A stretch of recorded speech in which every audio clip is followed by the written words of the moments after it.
Hi everyone, my name is Richard Kitson. I'm a portrait and figurative artist based here in Barnsley. I've got involved in this new project called Draw Hope, which is basically designed to encourage you to develop your artwork, improve your mental health, things like that. I'm doing this with another artist called Sarah Jane Mason. So hopefully we'll keep you entertained and informed as we go along doing different activities. I actually went to a Kirkborg school, which is in Hoyland, not too far away from my studio here in Barnsley Town Centre. And I'm just around the corner from the Cooper Gallery. And the artworks that are going to inspire these tutorials, if we can call them that, are based on works in the Sadler collection, which is in the Cooper Gallery itself.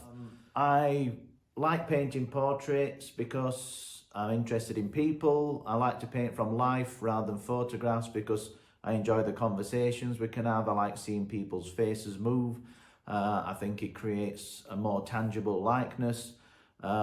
People work in different ways. I can work from photographs, but I like the process of getting other people involved and things like that. Observational drawing for me, or working from direct observation, is the key to improving, I guess, your ability to look and really see what you're doing and render that on paper or in 3D if you work in clay, whatever you want to do. It's just good practice, and it's good to have that in your head and sort of as a foundation for whatever you end up doing later on. So today's video is going to be a portrait in profile.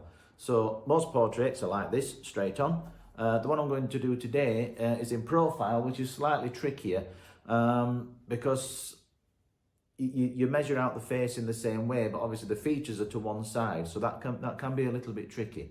So hopefully I'll be able to help you sort of work on that and look at a little bit of mark making and sketching skills, that kind of thing.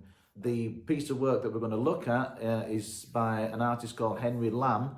And it's called A Breton Boy, and it's basically a really quick study. He must have sketched it in about 10 minutes, something like that. While I'm doing the tutorial, I will kind of talk you through it a little bit, and then you'll probably notice I'll go really quick, so I might speed it up just so you can see how I draw it in and things like that. My advice to you after we do this tutorial is to sketch your friends, sketch your family. I know you're stuck at home, things like that during lockdown, but if there's people in your house who will sit there for a few minutes, that's the kind of follow-up I would expect and like you to do for this, just to improve them observational drawing skills that are so important. So without further ado, let's crack on. Okay, so here we are, all set up for us drawing. All I have is I've got a B pencil, so HB B2B, that's all you need, and a rubber. I need to clean that rubber, don't I? And I've set up the typical kind of measuring method for doing a portrait. So you've got the oval shape for the head, the eye line halfway down, the nose line halfway down again, and then you split this bottom section into thirds and you've kind of got the mouth line, and then that could be the chin. This line here, I've just put that in for the eyebrow, but this is, it's important to say this is a guide. So the way I like to start to do this, and like I said, at some point I will go into like a time lapse and speed up a little bit. But for now, I'm just going to talk you through what I do. And I like to just draw in the basic profile. So I can't see this eye very well. So it's obviously to the other side of his face. So, but I can see the rough area where it is, and I can jot in the shape of his nose as that comes down, and that pretty much does land on the nose line there, and then his nostril around there. So again, if you do worry about where do I start this portrait, how do I start it off?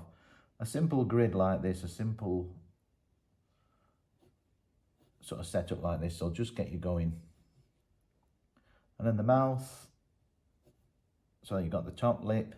And again, the center of the mouth is usually the bit that lands on this line. We're pretty close to it there, so that's pretty good going. Interesting shape to his mouth. So you can see how in some areas it's not perfect, but that's fine. That's a face. You know, all faces are different. So that's how it's going to go. So from this point here, you can draw a diagonal line going up, and that'll give you the start of the eyebrow just there. Render that in on that line, and then the eye. And what I like to do, I like to sort of sketch in, sounds a bit grim, the eye socket. So to imagine there's a skull, because obviously there is a skull underneath the skin. So let's just sketch in this other eye. I can just about see his eyelashes just poking out there, but there's not much going on there, to be honest. And then you can use, obviously this eye is going to be on or around the eye line here, but I am looking at the eyebrow as well. I'm letting that guide me a little bit. And like I say, each time you do a drawing like this, it's going to be slightly different. And a lot of my tutorials will be similar to this, you know, but we're going to cover slightly different subject matter. So we've got the basic kind of structure there. So what I'm going to do, I'm going to be quiet for a minute, and we're going to speed this video up, and I'm just going to do the same thing. I'm just going to look at the lines, follow it around the head, and then we'll add a little bit more detail in a bit.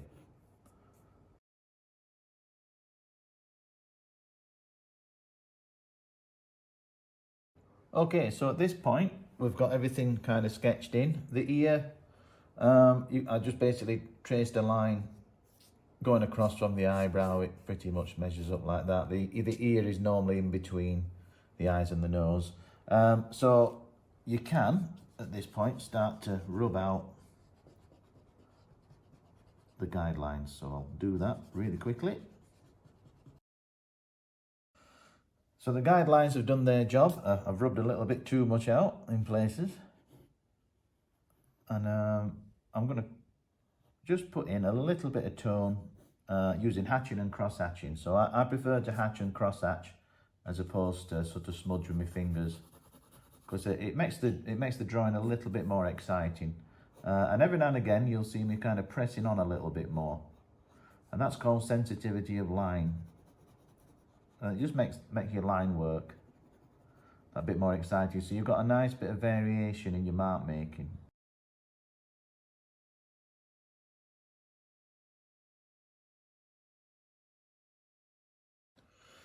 Okay then, so I could spend forever doing this. Obviously I wasn't there when this was drawn, so I can't see the way he did it. So it's a good approximation of this drawing by Henry Lamb. But I think what I'd like you to take from it is looking at different types of mark making, different types of ways of using line. Don't worry about, the accuracy will come. If that's what you're interested in achieving, then this method will help you develop that.